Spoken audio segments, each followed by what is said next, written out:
While I do spend a lot of time playing games, and many of them trigger a variety of emotions, I'll admit that one of the more rare things I find myself doing while playing is audibly laughing at something.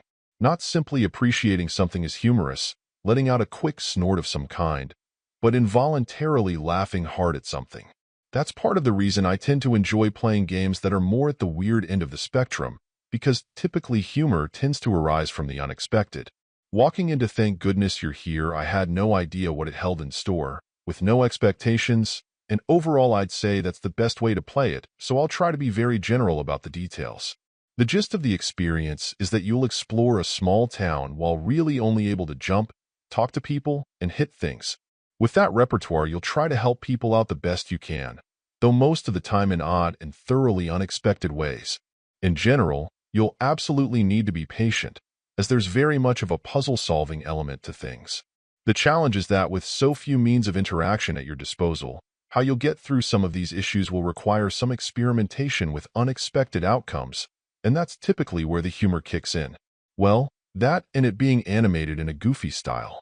Oh, and that the location, people, and humorous sensibilities are very thoroughly British. Then I'd also be remiss not to mention just how silly and absurd some of the sequences and people you interact with manage to be. Basically, if you're a fan of the likes of Benny Hill, Monty Python, or other classic British humor, it should absolutely tickle your funny bone. All that said, unfortunately the experience is also quite fleeting. I understand that what can feel almost like an interactive cartoon, with so many characters and great voice work, must have been quite an undertaking as it is. Still, it absolutely left me wanting more, and while that's a good thing to some degree, it was also a little disappointing since I've been having quite a bit of fun with it. If oddball humor doesn't make you bust out laughing, you won't likely enjoy yourself, but if that's your jam, this is a pretty unique treat on the system. Overall, my final score for the game ended up being an 8.3, and if you're interested in picking it up, it's currently available on the Switch eShop for $19.99.